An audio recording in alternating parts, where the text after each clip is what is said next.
Hotep à tous, bien-aimés frères et sœurs. Donald Trump a raté sa sortie. Donald Trump a déjà échoué. Les amis, on ne vous dit pas la vérité. De temps en temps, je vous donne quelques éléments pour que vous puissiez comprendre un peu ce qui se passe. Vous savez, il y a quelqu'un qui disait que voulant trop gagner en perd.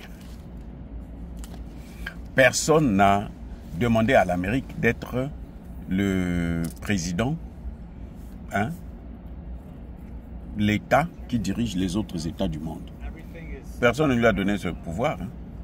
Bon, vous peut-être vous leur avez donné ce pouvoir, mais moi je n'en ai pas. Même quand j'ai voté Trump, c'est pas pour que Trump dirige la Russie, la Chine, l'Afrique et autres, pour qu'il dirige les États-Unis. Mais lui se donne un pouvoir qui est au-dessus de ce que lui il a. C'est-à-dire que les Américains aujourd'hui n'ont pas encore compris que l'Amérique d'il y a 20 ans, l'Amérique de 1991, lorsqu'il y a eu la chute du mur de Berlin, n'est plus l'Amérique d'aujourd'hui. Vous comprenez? Ce n'est pas la même Amérique. Et Donald Trump vit dans l'illusion. Avec beaucoup d'Américains, bien sûr. Parce qu'ils pensent que, bon, eux, ils sont les maîtres du monde, ils peuvent commander le monde, ils peuvent gérer le monde, ils vont l'emporter dans tous les domaines. Cette histoire des tarifs douaniers, là, ça est en train de causer des dégâts dans l'économie américaine. Vous savez, c'est pas parce que CNN n'en parle pas qu'il n'y a rien qui se passe. Non. Si quelqu'un vous a dit ça, il a menti. Parce que CNN que vous voyez là, c'est un média américain. Et tous les médias américains sont des médias de propagande. Ils ne peuvent pas présenter des choses qui vont salir l'Amérique. Ce n'est pas possible. Ils ne peuvent pas dire la vérité. Surtout pas au peuple américain. Parce que si on dit la vérité au peuple américain, il peut y avoir un soulèvement ici. Vous voyez? Alors, qu'est-ce qui se passe? La plus grande entreprise de tech, de technologie aux États-Unis est en crise. Elle risque de tomber en faillite. À cause de quoi? Des sanctions américaines, des tarifs douaniers plutôt. Oui. Parce que les tarifs douaniers empêchent un certain nombre de produits qui veulent aller à l'étranger ou qui rentrent ici, de rentrer. Il y a une compagnie qu'on appelle, la plus grande compagnie dont je parlais tout à l'heure, elle s'appelle Nvidia. Cette compagnie, avant Trump, occupait presque, avant 2018, occupait près de 90% du marché chinois dans la tech. 90% du marché chinois dans le domaine de la tech.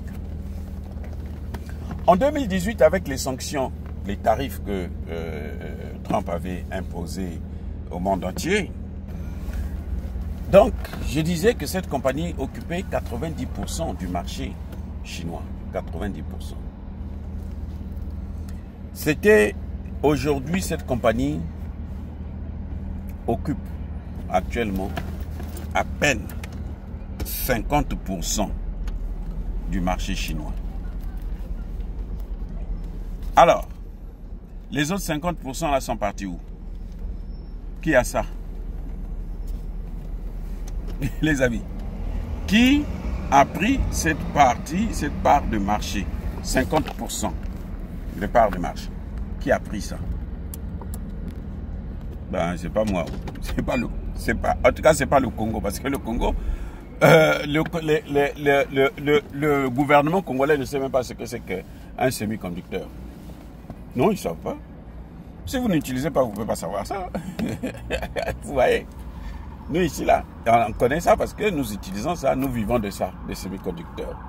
dans les téléphones, dans les machines, dans ceci, dans cela, semi-conducteurs. Bref, ce marché est allé où? À Huawei. C'est un marché, vous savez de combien? Cette perte, ça s'évalue à 50 milliards de dollars par an que perd la compagnie Nvidia. Vous voyez? 50 milliards de dollars par an. Alors, bien-aimés frères et sœurs, il y a un problème. C'est que ce qui s'est passé en fait, lorsque Donald Trump arrive en 2018, il impose des taxes, des tarifs douaniers à la Chine, aux produits chinois. Les Chinois ont tout de suite compris que, si nous ne faisons pas attention, il arrivera un moment où nous aurons des problèmes avec les semi-conducteurs. Nous allons avoir de gros problèmes pour le ravitaillement. Parce que ça, c'est celle-ci.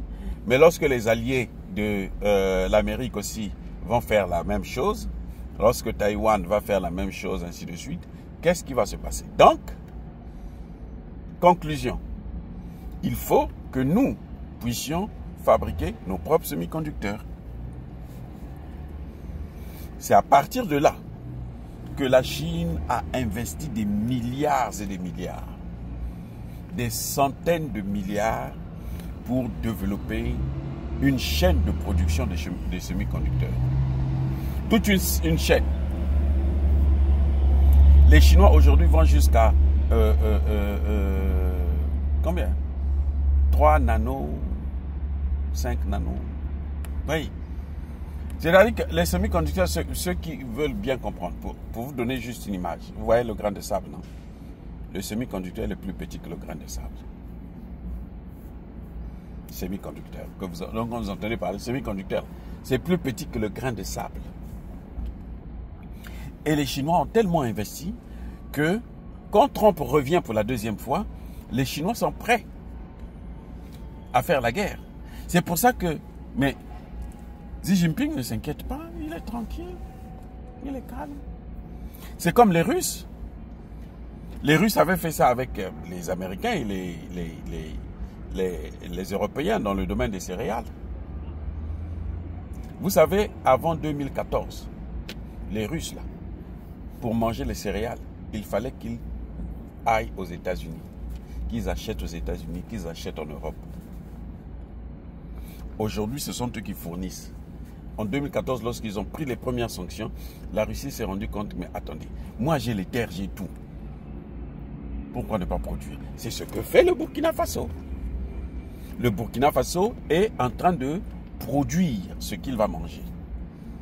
C'est pour ça que, vous voyez, les États-Unis veulent tordre le cou à Ibrahim Traoré. Vous comprenez, non? C'est la même chose que les Chinois, là, ont fait dans le domaine des semi-conducteurs. Ils avaient fait plusieurs stocks et puis ils ont commencé à fabriquer leur chaîne de production. Quand on parle de chaîne de production, ça veut dire que de la matière première, de la technologie, des machines, ainsi de suite, tout vient de chez vous. Vous n'avez rien à demander à l'autre. Parce que vous vous dites, bon, comme par exemple vous voulez fabriquer une voiture, quand on parle de chaîne de production, les pneus sont fabriqués chez vous, les vitres sont fabriquées chez vous, les tôles sont fabriquées chez vous, les ceci, tout est fabriqué chez vous. Vous n'avez pas besoin de l'aide de quelqu'un d'autre. Voilà ce qui se passe exactement. Et c'est ce qui est arrivé là, dans le domaine des semi-conducteurs avec les taxes douanières de Donald Trump. Ça ne fait peur à personne. Actuellement, la compagnie là, Nvidia, le patron de la compagnie, il a outrepassé les décisions de Donald Trump. Il est en train de négocier avec la Chine directement. sans l'aval du gouvernement américain. Parce que le marché chinois, écoutez-le bien, dans le monde entier là, actuellement, c'est le plus grand marché au monde. C'est le marché le plus dynamique au monde. Les Chinois achètent tout. Ah oui, ils achètent tout. Et puis les Chinois, ce qu'ils ont fait, l'autre chose, c'est qu'ils sont allés vers d'autres pays comme la Malaisie et autres pour investir dans ces pays-là afin qu'ils puissent fabriquer les mêmes produits. Les produits qui sont censés être pénalisés par les États-Unis. Ce qui fait qu'aujourd'hui, ces pays-là, les Philippines, tout ça, ce sont devenus des petites puissances dans le domaine de la tech. Oui, ils fabriquent tellement de choses. Et que les États-Unis, même si demain, les États-Unis vont fabriquer leurs produits, eh bien, à moins qu'ils vendent ça moins cher. Or, les États-Unis ne peuvent pas vendre ça moins cher puisque la main-d'œuvre ici est à un prix tellement élevé. C'est d'ailleurs pour ça qu'ils avaient fait les délocalisations. Que le produit américain ne pourra pas facilement être acheté par les autres pays du monde. La Chine gagne le marché. Le meilleur marché que les Américains avaient, c'était le marché chinois. La Chine consommait pratiquement plus de 50% des céréales américains, plus de 50% du pétrole américain, du gaz américain, les semi-conducteurs là, la tech, tout, la Chine consommait. Maintenant, elle transformait, elle fabriquait un certain nombre de produits qu'elle envoyait ici. Les Américains n'ont pas pu faire la concurrence. Maintenant, ils commencent à venir vers cette situation des taxes. C'est ça le problème. Et actuellement, ça revient comme un effet boomerang. Vous avez vu, je vous ai parlé de ça ce matin, qu'un tribunal de New York a annulé la décision des taxes de Trump. C'est une décision qui est juridico-politique parce que même les hommes politiques, y compris les républicains, s'inquiètent, se disent que mais attendez, cette situation-là n'arrange pas la situation, ça n'a pas baissé l'inflation, au contraire, c'est en train de continuer à grimper ou ça n'a même pas stagné. Ça continue à pénaliser la ménagère. Donc les plus fragiles aux États-Unis payent le prix fort. Ça, c'est ce qu'on appelle une erreur stratégique dans le domaine des tarifs douaniers. Soyez bien.